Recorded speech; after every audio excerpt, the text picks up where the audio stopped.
myself the luckiest man on the face of the earth.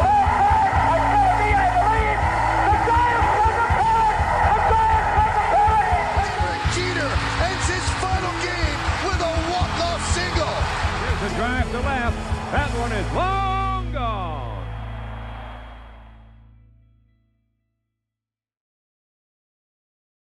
Welcome to the Long Gone Podcast. It's me, Michael, and with me as always, S-Man. What up? Steve Ward. How's it going, man? What's up, man? Doing all right? How are things up north? You guys got snow still? Or is it gone? It's gone. Man, good for you. No. Good for you. Yeah. People listening, I went hunting, so no. Sorry if you don't like hunters, but I do that. I still have yet to shoot a gun. Have I told you that? Yeah, we got to bring you up to the camp. Get Yeah, you all you do. locked, stocked, and fucking ready to Oh go. my gosh, you know me. I'd probably get the, what is it? The reverberation from it, and I'll fall over.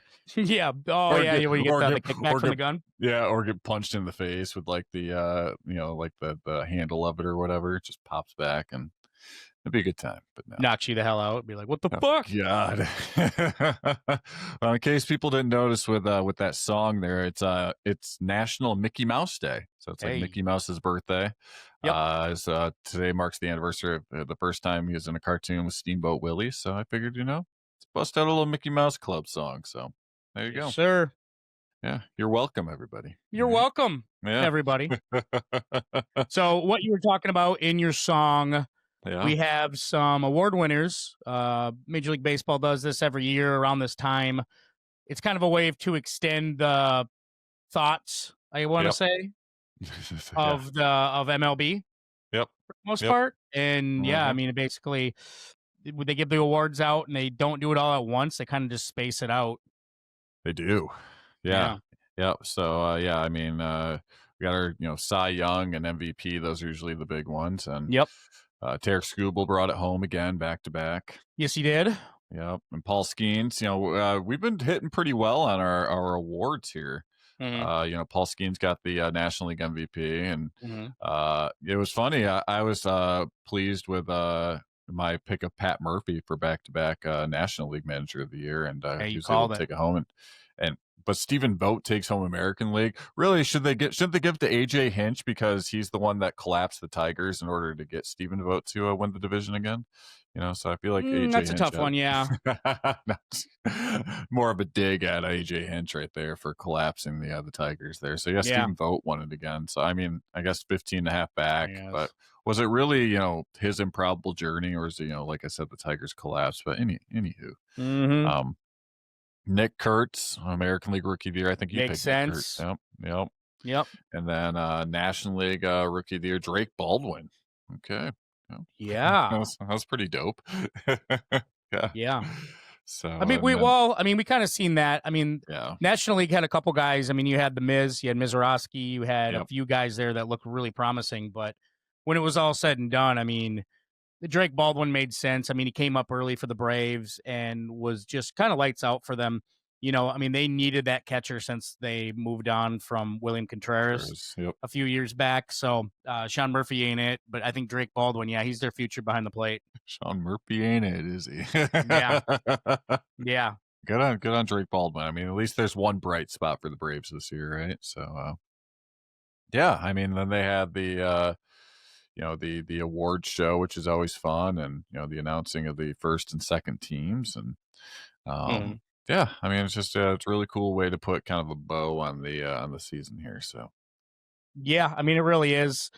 Speaking of, I mean, we got to give props to Aaron Judge and Shohei Ohtani. Aaron Judge taking home his third Dude, no, I'm MVP. just kidding.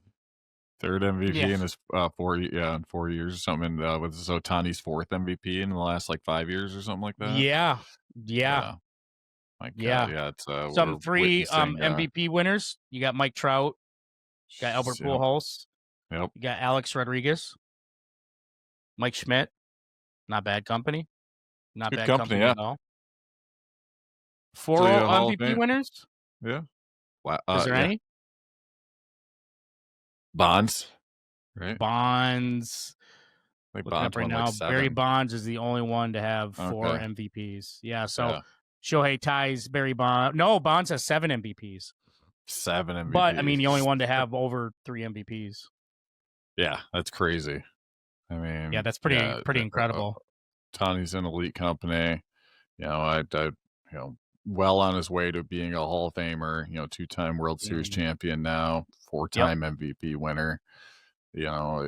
Keep it going. Don't Mike Trout yourself here, Shohei. All right, because remember we donned Mike Trout, the next Mickey Mantle, right? And then these last few years, the injuries have just kind of taken its toll on him. But that he turned 30, and that's all she wrote.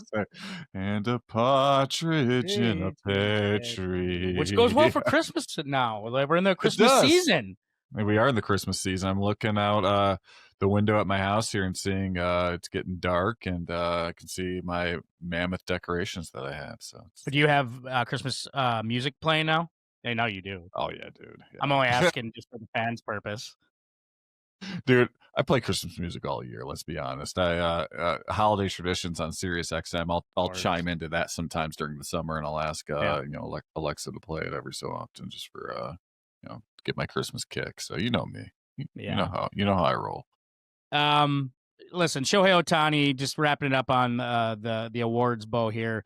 Shohei Ohtani, Tarek Skubal won it. We know the Cy Young. We talked about it last week, and obviously makes sense. Paul Skeens probably the best out of the two this season. I mean, he had a phenomenal fucking season. Yeah. But Shohei Ohtani breaking home his 4th is pretty legendary. I mean, he's 30 years old. You were talking about, well, let's hope he doesn't Mike Trout it. I mean, he could, right? I mean, Mike Trout turned 30 and it was all kind of downhill from there. Yep. And completely. Shohei agree. Now still doing good. I mean, were the numbers as big as he's had in seasons past? No, they were a scotch down. Yep. But not incredibly bad, right? I mean, but you and I said that this is expected with him pitching again. Yep. Yeah. We expected his offensive numbers to take, kind of a step back. He obviously wasn't stealing bases like he was when he was just a hitter.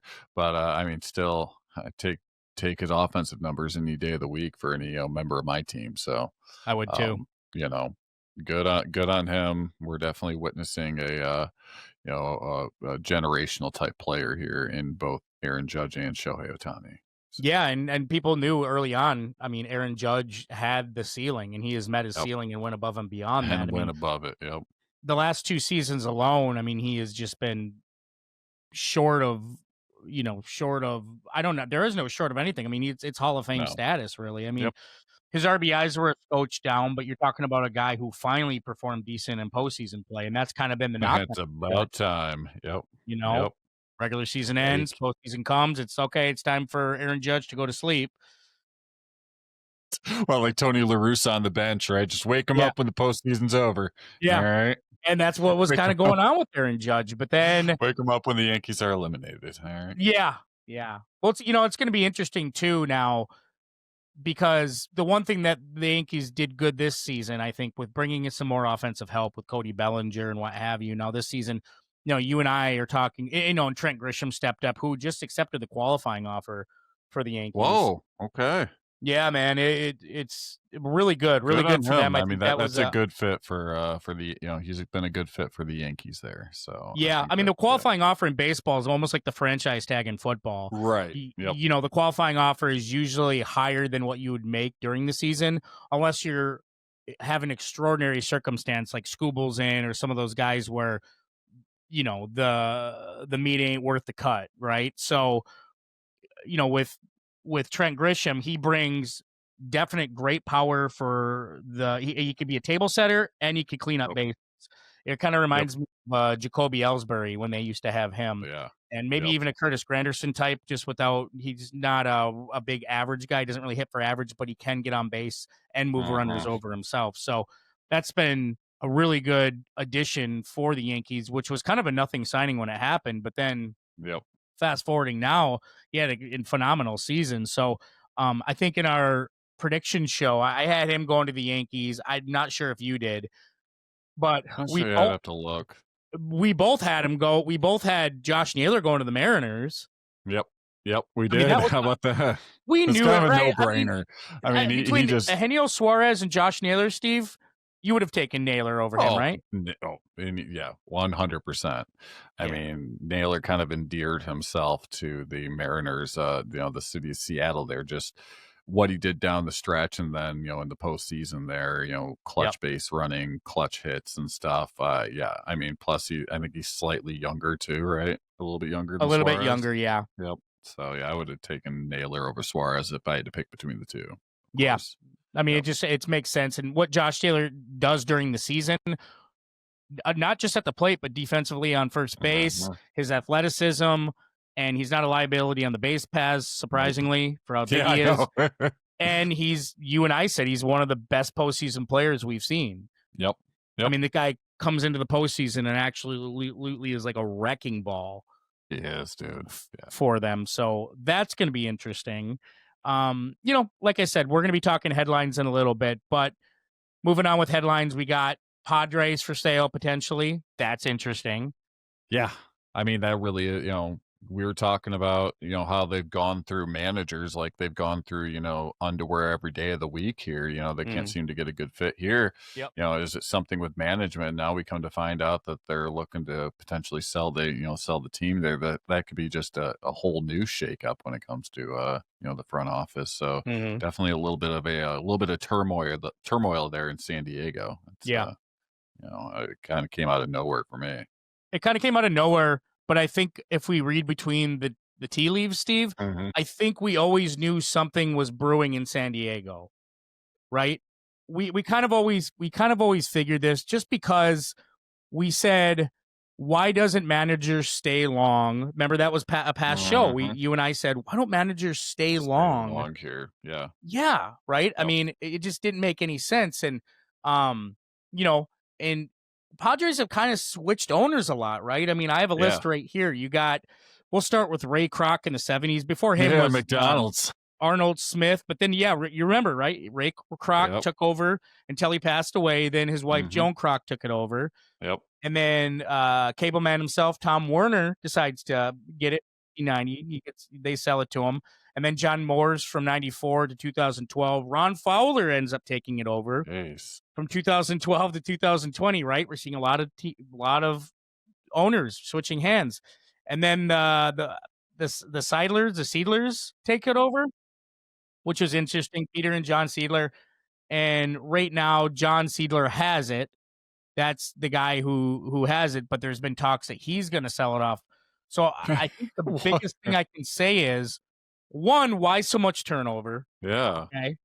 And two, if it's so much turnover, maybe that's the reason why managers don't stay. Right? Yeah, From that Tingler, could be. to Bob Melvin and just all the guys they have. Maybe it's just the front office is maybe in shambles. And you ask San Diego Padre fans, I mean, we've talked to a couple and they like AJ Preller for the most part. Yeah. So makes you wonder, is there just so much uncertainty within the organization that it's really hard for managers to stick around? And to me, Steve, I think that green lighted what my thoughts were just when they said they might be going up for sale. Yeah. Yeah. That, it definitely turns on a light, I think, with that uncertainty there in the front office. You don't know, from way you rattled off those owners, my God. I mean, you think about some, ownership of, sports franchises, you turn, trades hands 2 or 3 times in a century. It seems like, it seems like you hold on to owning a team. It's coveted. You want to hold on to it for a long time. And I did not realize the changing of hands, in San Diego quite like that till you said that. So, yeah, I mean, that definitely could shed some light on why managers are hot trot, so to speak, on getting out of San Diego. That's wow. Yeah. Well, hopefully, something comes of it, and someone actually holds on to it longer than 5 years or so. Well, in the Seidler's case, I think he was taking it over for his brother who died. Right. I mean, that was the process where that makes sense. He wanted to keep it in the family. It was the most thing. It was like, okay, okay, my brother died. My brother Peter died. John's going to take it over for his brother because he wanted to keep it in the family. And, and Peter didn't even have it long. Peter only had it for 3 years before he passed away. So I understand that. Right. And yeah, that one makes sense. Yeah. Yeah. And So this is where we're at right now with this, and you figure who's potential buyers out there. Well, Mark Cuban at one time expressed interest, but he got Mark Cuban got out of the ownership game altogether. I mean, he doesn't own the Mavs anymore.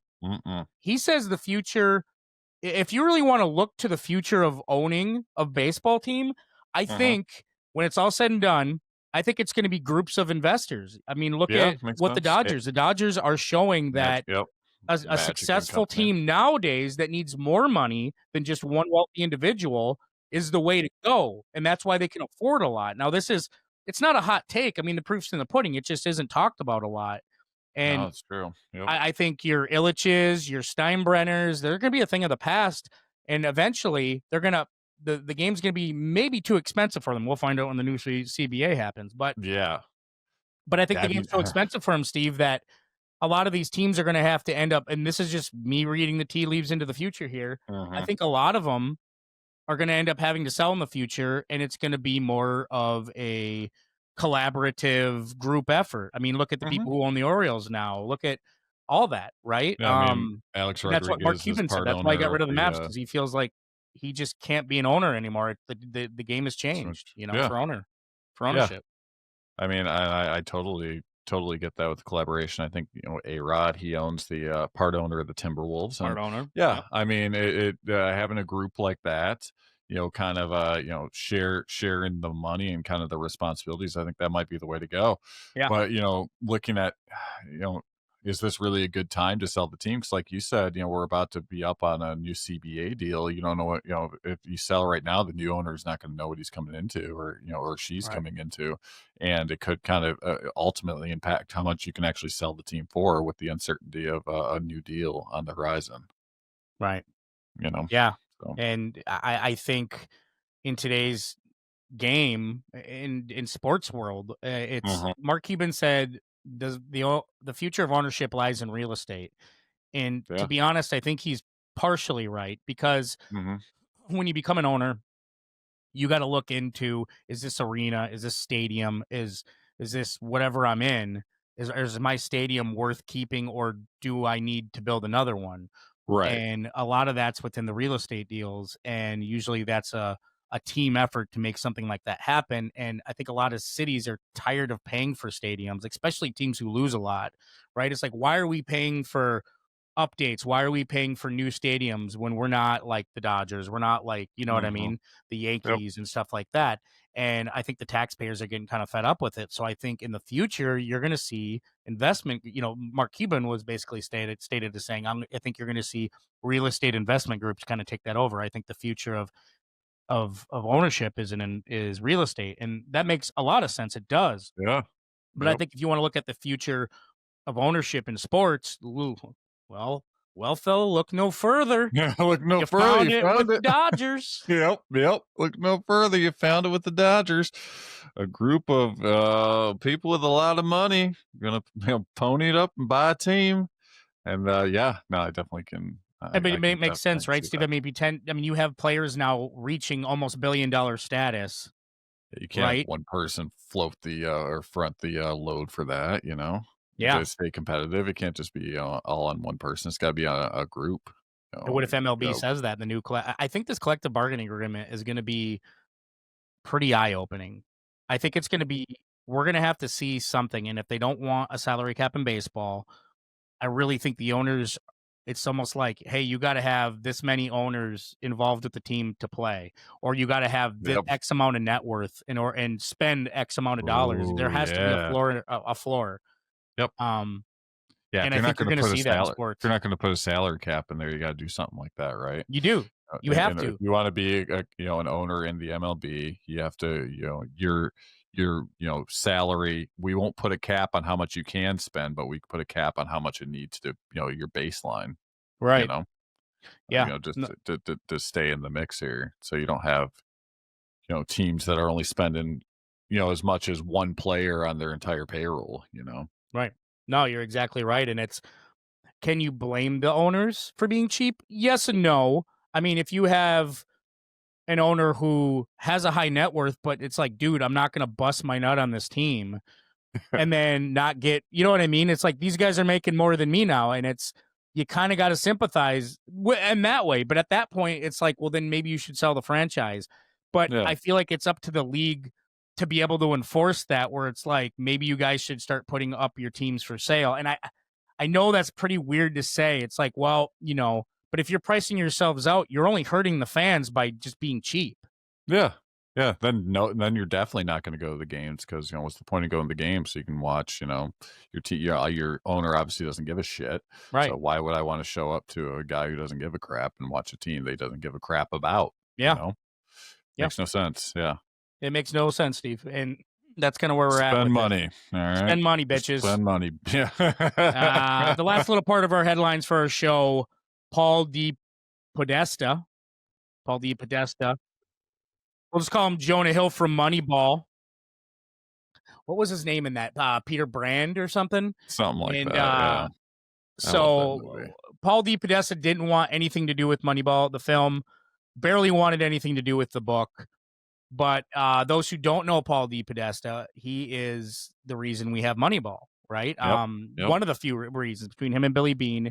And actually, it's more Bill James is why we have Moneyball, but the guys who actually enforced it were at the high level of the game, and that's where Billy Beane, if, I don't know if, who's ever listening, if you never watched Moneyball, watch it. It's a great, great baseball film with very little baseball being played. It's the game behind the scenes, right? It's how a team's built, and basically the Paul DePodesta, played by Jonah Hill and changed the name, was basically recruited by Billy Beane from the Indians, now the Guardians, but the Indians at the time, to join the Oakland A's franchise. And what they said, well, the Oakland A's had that problem. The Oakland A's couldn't pay players enough money. They were losing people like Jason Giambi, Johnny Damon. And so they thought, well, how do we put the same stats on the field without paying them a lot, right?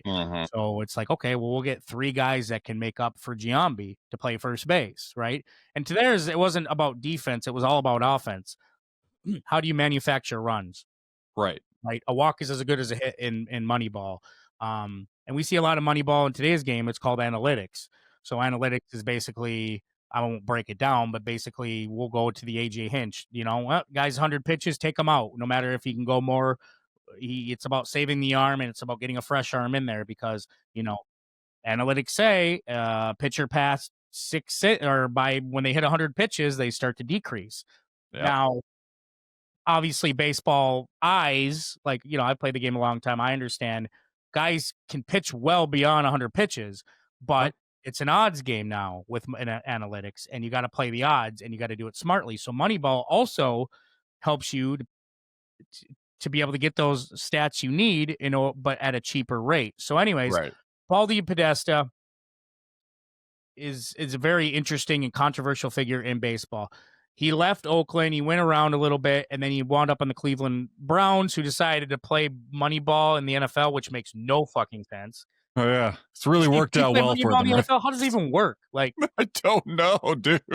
Because PFF stats are kind of, I think they're not great. Yeah. But Paul DePodesta, I don't know how good he did there because we all see Cleveland Browns. We all see Cleveland, right? Yeah. Right. But now the Rockies have decided to take his services on. And, okay, just face value, Steve, knowing what you know about DePodesta and the Rockies, love the move, hate the move, indifferent, don't give a shit. What's your thoughts? I love them. I'm in love with the move. I'd say I'm lukewarm to mild love for the move. Right. Just because of his history in Oakland. I'm reading a little bit about what he wants to do. And the big thing is about communication. He wants to clean up communication within the front office. Yeah. Everyone being on the same page here. It seems like not everyone, everyone was off doing different things. They need to all have a cohesive one plan, lay the groundwork, be able to, get everyone on the same page within the organization. So I think that's key in building the foundation for a successful franchise. But, I love what he did in Oakland. I honestly, some of his moves were a little, some of the ideas in Cleveland, are signing Deshaun Watson and all the, but we're not a football podcast, but, questionable football moves, but this guy's obviously a good baseball mind, and I'm I'm excited to see what he can do because the Rockies needs fucking help. I mean, when you're big players, Chris Bryant and the guys played in less than a full season in the last 3 years. Yep. It's they need some help. So Yeah, he's got and his I work cut out for him, but does. I'm excited to see what he does. I am too, Steve. And Yeah. I think their drafts have been pretty solid, right? Mm-hmm. Charlie Yep. Conlon, love that draft pick a couple years ago. I love Ethan Holiday, Jackson Holiday's brother. I love the pick. I love the international signing of Ezekiel Tovar. Yes, I love that guy. Yeah. I love that guy is developing more and more. They have a lot of good young players on that organization, and to get somebody like DePodesta in there, you're going to talk about a different approach because this team shows they're not willing to spend the money, so they got to find a way to develop a team of analytics darlings at a cheaper price. And I think what they're going to end up doing is working from the draft, and they're going to do what the Pirates do, develop them, which the Pirates have been very good at developing prospects. Ship them out. And then when they need to get paid, goodbye. And deuces. That's what this move tells me. Now, I could be wrong because we've seen contracts the Cleveland Browns have made. Yeah. Right? They paid some money on some real, interesting interesting people. So, but they've shown they can spend a little bit, so. Yeah. Yeah. So it's going to be interesting to see, but the Rockies need to do something. We don't talk about the Rockies other than to laugh at them on the show a lot. So true story. Well, the way I look at our podcast, I always feel we're for the fans. We are, yeah. Because we are fans, and we don't like paying ridiculous tickets on non-winning teams, right? We don't like paying for cable services like FanDuel Sports, Detroit, or whatever else is out there. We feel sympathize with fans of teams who got to sit there and just go through the same bullshit over and over again. And you got to figure, I always feel like we stand up for the fans. We're fans of baseball. We're fans of players, but we're also realistic, and we're realistic in terms of you got to put a winning team out as best as you can. And to undersell your team every season, like the Rockies, like the Pirates, I think that's disrespectful to fans, in my opinion. It's almost disrespectful to the players who even want to win. Right. Yeah. It really is. Yeah, we're here. Yeah, we're here to win. You give us this shit. Come on. Yeah, especially when they're giving, PNC Park out in, I don't know if that's what it's named anymore. The Pittsburgh Pirates Park is one of the best looking parks in all of baseball. Pirates are a storied franchise. Why can't you could put people around Paul Skeens that aren't growing prospects? Yep. That's not the cheap people of Brian Reynolds and gang. You know what I mean? It's why aren't you in the bid to get Alex Bregman? Why aren't you trying to get out there and trade for Jarren Duran and some of those guys? And that's just the way it is. And I think our podcast kind of sticks up for the fans. Like, yeah, this is bullshit. And I'm hoping this DePodesta move really works for the Rockies, but I see the writing on the wall. I love the move. Trust me, I do love the move, but only if the Rockies are willing to spend. And if they're not, then buckle up, Rockies, because it's going to be a tough decade again. So. And we're still convinced Chris Bryant has photos on the organization or something. That or the Rockies are holding his family hostage. Remember that? God. Jeez. So, beautiful segue. Yeah, that's great. Beautiful segue. A few years ago, Chris Bryant was one of the top headlines we were talking about. Steve and I, we kind of come up with our own creative content copyright, right? We're the editors of our own newspaper. That's what we do in this segment we're about to do, called the top 5 headlines or storylines this offseason. Steve, we have the top 5 storylines of this season, offseason, coming into it. We know the big ones. We're going to talk about the big ones, but let's do a top 5 here. 5-1. We'll go. You'll just give me your 5-1 and tell me why 5-1. Okay. Steve, what is your number 5 top headline or story of this season? Off season. I love coming up with these. It really gets your creative brain going, making you think you're working at a newspaper, coming up with these headlines. I know, right? They're fun. Number 5 for me is Bow Me the Money. All right. As we all know, Blue Jays extended a $22 million contract qualifying offer to Bo Bichette, which he has turned down, making him now a free agent, hoping to get in the market of $200 million plus. For his services. So, I'm basically looking at Bo Bichette coming off a great year this past year for Toronto, priming himself up for a good, potentially $200 million plus payday. So, Bow Me the Money is my number 5. Top shortstop in the offseason, right? I think so. Yeah. Oh, for sure. Yeah. Yeah. And it's really funny, in years past, you've had, more and more shortstops on the list than not as many this offseason. He's definitely that prized possession, but for free agents, the shortstop services are a little bit smaller, which could make him primed to make even more money because, there's not as many to come by. So what is, real quick, before you go to your number 4 headline, what is his target range? What would you pay him as a GM? I do realistically. Between 200 and 225, maybe. Okay. I'd say I'd top out around a little over 2, because, he has shown, he, like I said, great year last year, definitely has the potential. But if you go back to the year before, it was like, all right, what the heck's going on here, Bill? He's had kind of up and down the injuries a little bit, missed most of the postseason due to injury, and came back for the World Series. But, for the most part, it's been pretty consistent. But, you look at, the injury shortened 81 game season in 2024 when he hit only 225. Other than that, he's been a very serviceable, very solid player. But I'd say, between 200 and 225 for a contract for me. Yeah. Yeah. I mean, my AAV, I kind of want to get him in the 40 range. Go with Bo Bichette, I would probably do like 4 years, 160. Okay. I know he'd probably want definitely more than that, but I don't want to get him up to the 50 range. And he's had a couple good seasons now, but I want to make sure like he's locked in, I mean, if I'm the Blue Jays, I'm going to give him good top dollar, but I'm not paying him Vlad money at all. Fuck no. No. Nope. So number 4 for me, pitch please. All right. Jeez. Pitch please. There's a plethora of pitchers that highlight this off season, during our free agent prediction show. I think most of our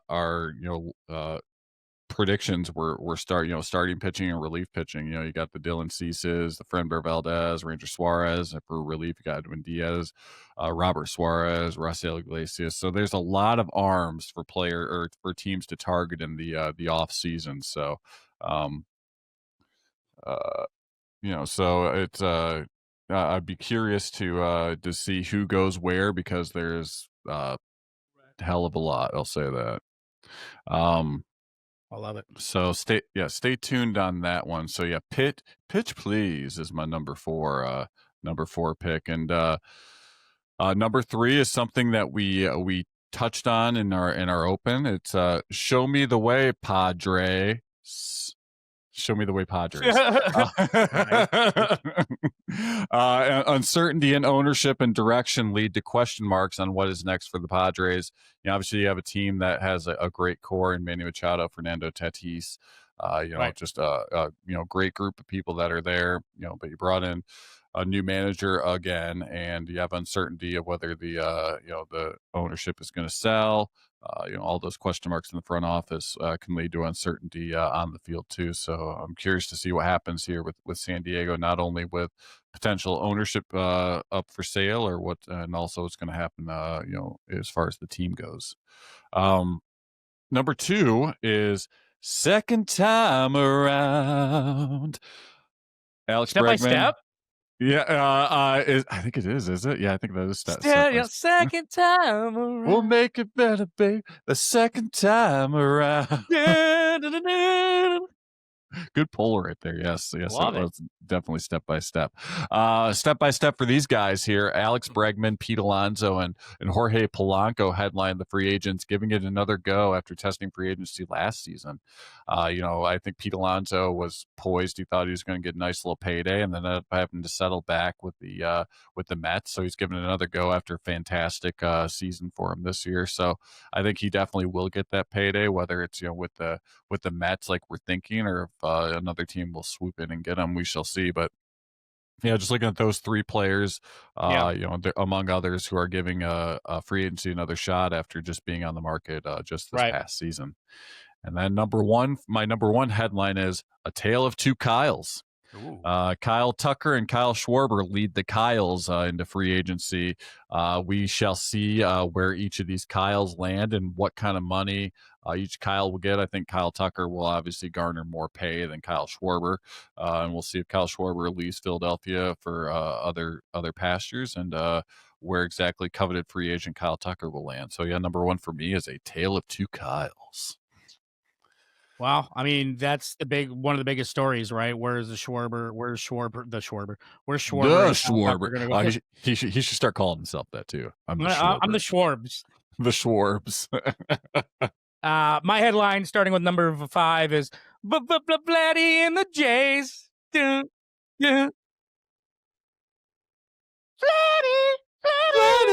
and the Jays. Blue Jays return to greatness or regress? That's the big question, right? I mean, this season they had 94 wins, 94 and 68.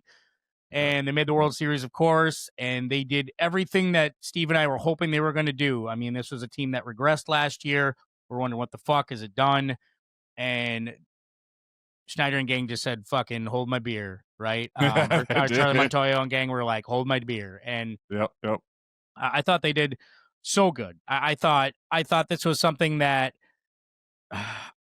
they were kind of waiting for it. I mean, because once Charlie Montoyo was fired, and then you bring in Schneider, then you're like, okay, he's a younger manager. Okay, what are we going to do with this team? Well, younger manager actually fits this young squad. And then it was like, okay, then the next big thing, now that your prospects are developing, they signed from big free agents, right? George Springer and what have you.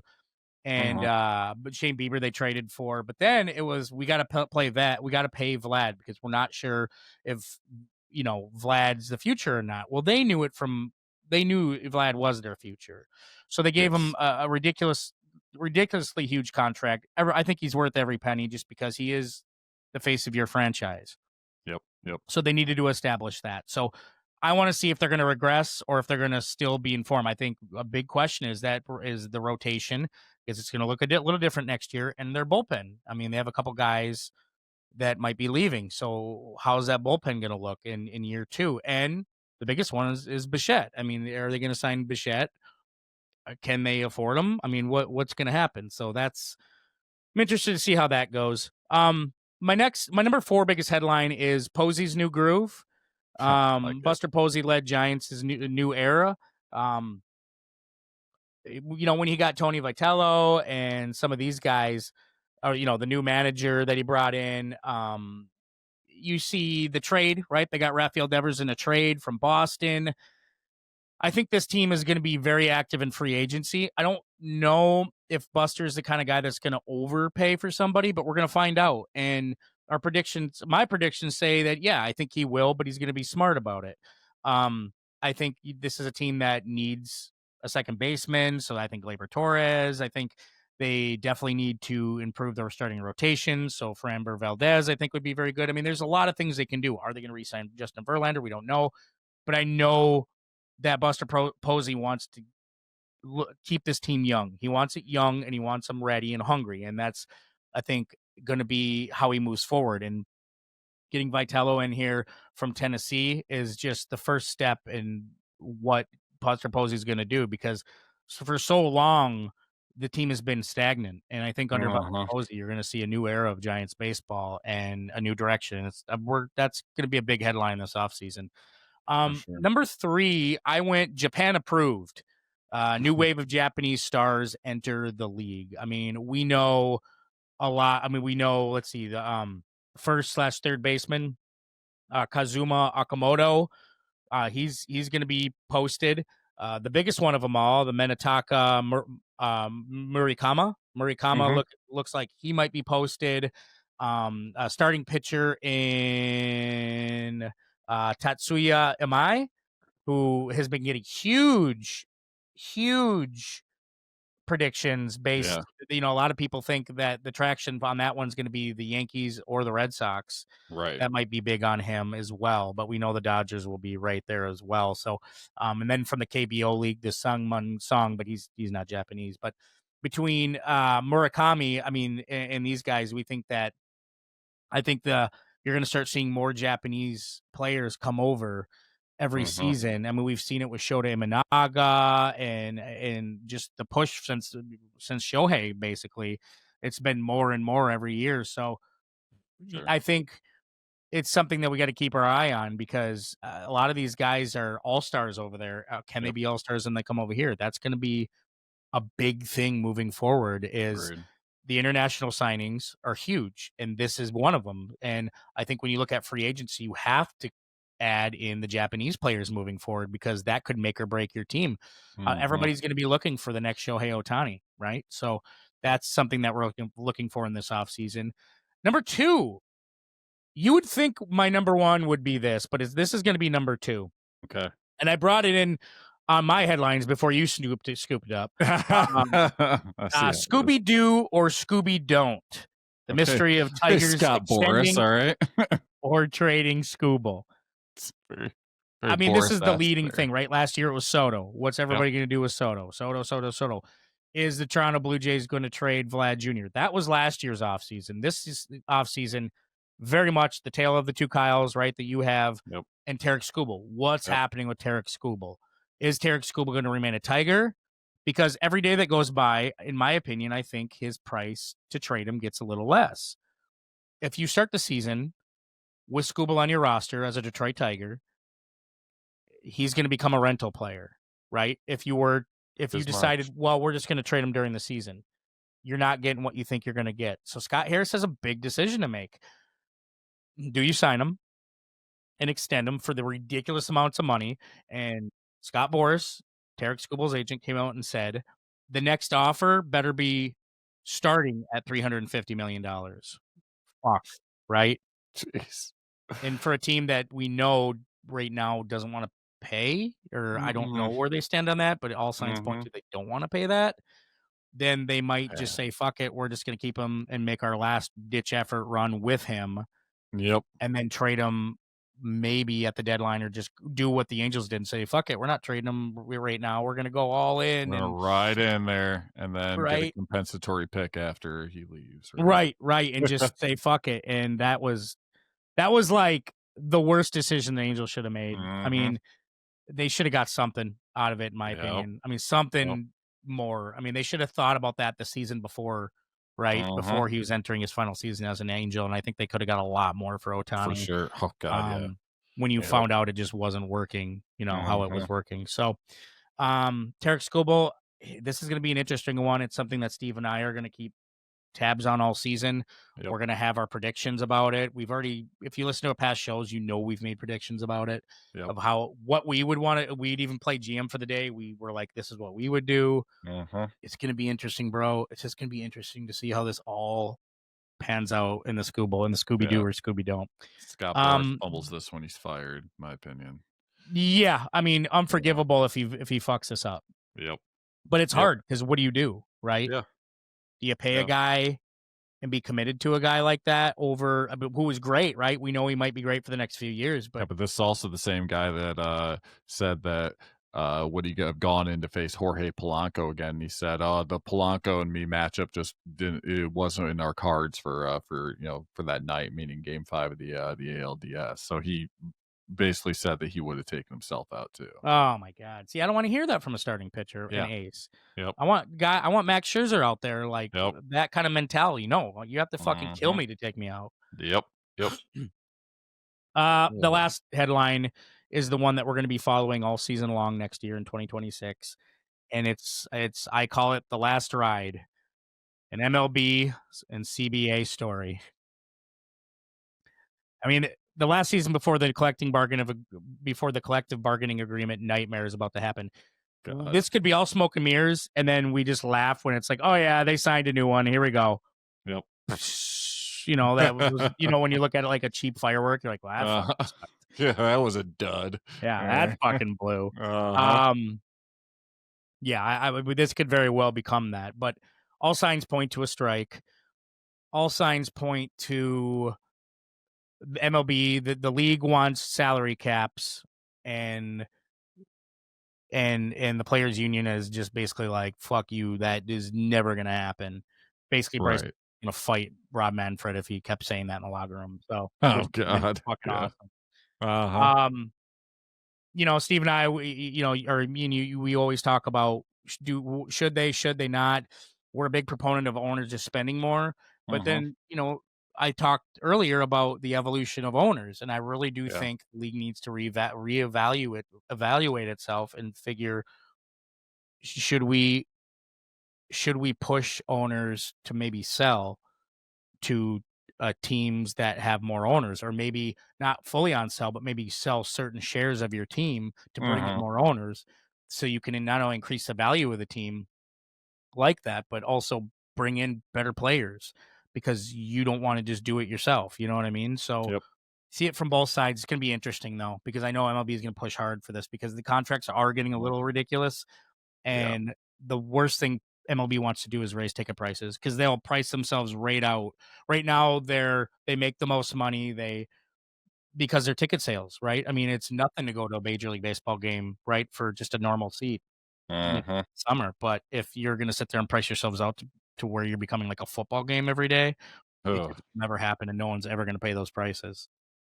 Speaking of that, I haven't been to a football game in like over a decade. Yeah, because the prices are ridiculous, dude. It's like you got $1,000. Like, come on, just on hand just to go to one. Nope. Like, fuck you. No.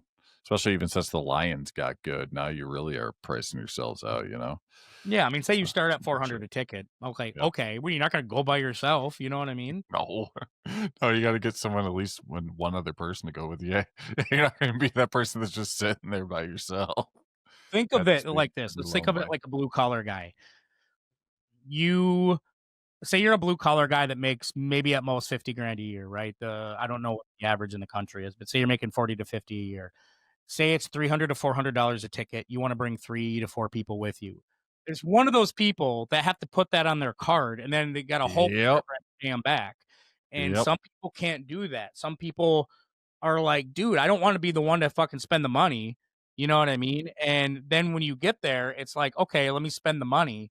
And then I don't want to go to fucking buy a $200 jersey or, a $30 hot dog. I mean, it just gets so much, and with MLB, they got to really think of how they're going to approach this next CBA, because this will make or break the league moving forward.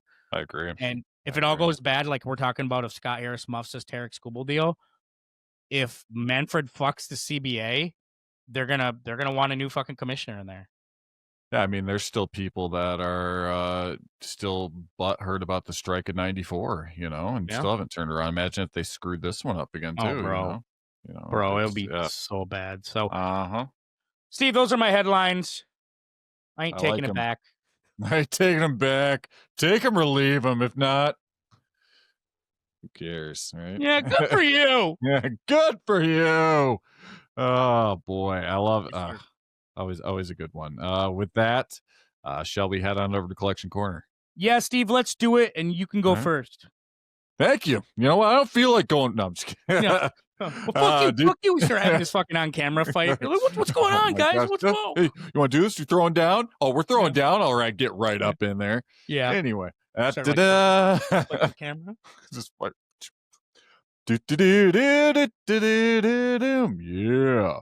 Yeah. You should be able to get this one. I think it should be pretty easy. I dug into my collection here. I'm going to say this guy has spent his entire career with one team. Let's go. Has probably one of the coolest beards I think I've ever seen. Oh, yeah. He was selected in the second round of the 2008 Major League Baseball draft. Okay. I'll read some statistics on him. Well, first of all, after being selected in the second round of the 2008 MLB draft, he had previously been drafted in the 28th round of the 2004 draft by the Florida Marlins as a pitcher, and in the 20th round of the 2005 draft by the Boston Red Sox, declining to sign both times. Like I said, spent his entire career here with one team from 2011 through this past season. We'll see if he comes back. He's a 4-time All-Star, 2-time Silver Slugger Award winner, your 2017 NL batting champion, has a career .293 average, 227 home runs, 801 runs batted in. His nickname is Chuck Nasty. And like I said, has the most majestic beard I think you've ever seen. He spent his entire career with the team that we talked about earlier, the Colorado Rockies. Yeah, I mean, Chuck Nasty. Yeah, Chuck Nasty. Well, if Charlie Blackmon does return to the Rockies, yes, he can't be as a player. No, God, no. No, but it will be as a what do you call it? Like a not an advisor, like an advisor. One of those advisors to the GM, or like a rep of the team, kind of like what Barry Sanders and Calvin Johnson are to them. But yeah, good old Charlie Blackmon. Good old Charlie Blackmon. Well, the card I have, he does not have his majestic beard on. Of course not. He's actually clean shaven. It says 2014 Topps Heritage, number 404, going anywhere right now between $1.10 and $2. So ooh, get a Chuck Nasty. Get a Chuck. Chucky. Never knew that was his nickname, by the way. Yeah, it's like Nasty. It's a great spelling of it. So there you go. Okay, Steve. I bet that beard gets nasty. It gets all dude. You ever look at Brandon Marsh? Dude looks just dirt. Yeah. I used to love Josh Reddick when he played for the Oakland A's, and then when he played the beard for the Red Sox, he'd have this long, like dirty, like beard when it was cool. But now it just looks like you're homeless. Yeah, dude. remember when Hunter Pence looked homeless? Now he's like an analyst for ESPN and looks all clean cut. Yeah, the dirty beard is. I think it's going away, but some guys are just still trying to hold it out there. It's like, man, even hockey guys don't do that. Just give it up, man. It's over. Yeah, it's like, come on, man. Okay, so I dug into my little chest, into my collector's chest here, Steve, and I put a guy we've talked about before. Not a lot, but we do talk about him from time to time. He bats left-handed, throws right-handed, was named MVP of the 2024 MLB All-Star Game. He has played for Mexico's national baseball team, which is huge. His career stats, it's not really much to speak of because he hasn't played that long. I mean, he's only been in the league since his debut was in 2021 with the Boston Red Sox. But he's a one-time All-Star, 2-time AL triples leader. The guy's an extra bases fucking machine. And, it kind of came out earlier in a Netflix documentary, The Clubhouse, a year with the Red Sox, that a quote, he said, I had my rifle and I had a bullet and I pulled the trigger and the gun clicked, but nothing happened. He was going to commit suicide. Wow. And just found his like a new purpose in life. Yeah. But this guy's can be a premier outfielder. He's played DH at times, but he's definitely better when he's in the outfield, and definitely possibly a trade candidate for the season. I remember we talked about that when that documentary came out. It's Jarren Duran. Jarren Duran is correct. Yeah. Okay. Yeah, it's kind of interesting to see. Duran. I wonder if the Red Sox will sign him in the offseason. Not sign him, if they'll trade him in this offseason. We talked about it at the deadline. He was trade bait at the deadline. It felt like prime candidate this past season. So I never know what the Red Sox. I mean, that could even be a headline too. Like, what the hell are the Red Sox doing? Like, they have a good team, but like, what's their plan? What's their direction? What's their purpose? Yeah, because it almost seems like they're going to give up on Alex Bregman, even though he's like your only third baseman right now. Yeah, and if you're going to give up on Jarren Duran, so then you have no third baseman. It's crazy. It's crazy. The card I picked, Steve, is the 2025 Topps Chrome Power Players. Ooh. Beautiful looking card. Okay. I'll have it somewhere. It'll pop up. Kind of like a 70s throwback, kind of like Flash. I love everything about it. He's like in a yellow jersey. Dope. And that right now is going anywhere from $2.25 to over $4 right now. Kind of a Nice. low risk, hopefully a high reward for sure. But yeah, Jarren Duran is my pick for this week. Love it. Well, with that, shall we get the candles out and celebrate a birthday? Let's do it, Steve. All right. Well, we're way too excited about that. Let's do this. Sticking with the Red Sox here and looking on eBay for this particular person. One of my favorite cards just looking would be his, man, so many good choices. This 2015 Topps number 500. It's none other than a happy birthday to Red Sox great and Hall of Famer David Big Papi Ortiz, born on November the 18th of 1975. Ooh. Yeah, career 286 batting average, 2,472 hits, 541 home runs, 1,768 runs batted in.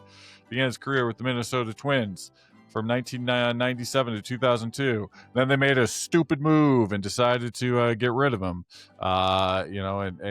basically dropped him and added a guy who ended up never even playing for the Twins into his roster spot. The Red Sox were like, all right, cool, we'll take that. Pick him up and play with the Red Sox from 2003 to 2016.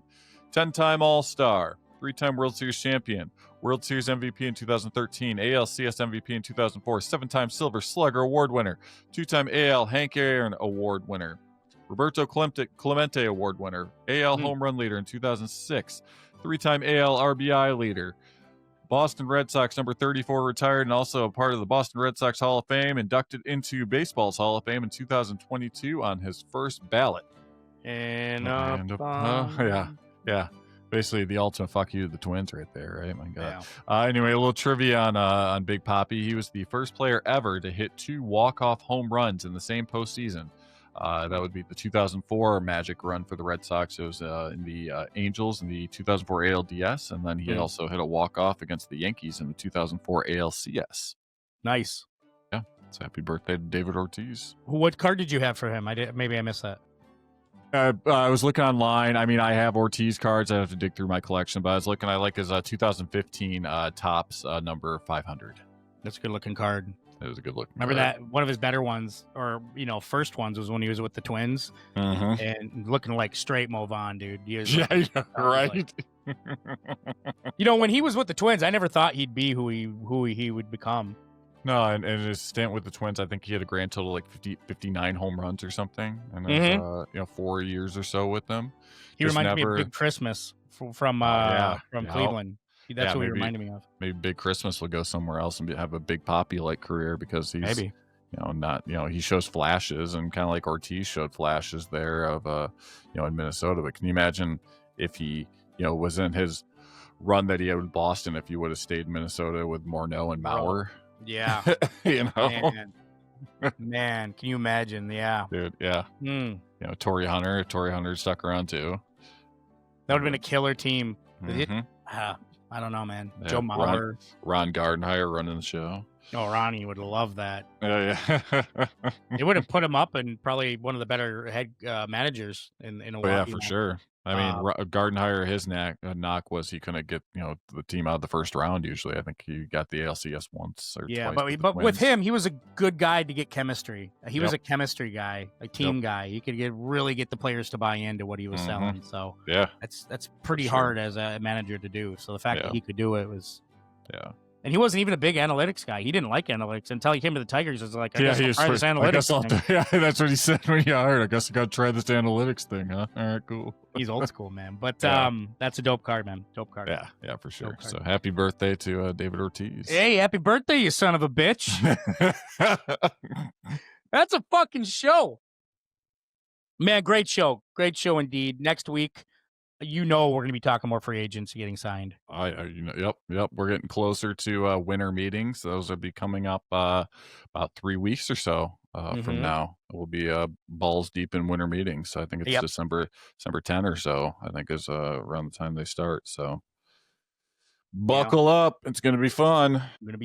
Next week, we will have a show. Thanksgiving. I know everybody's wondering. No, don't worry.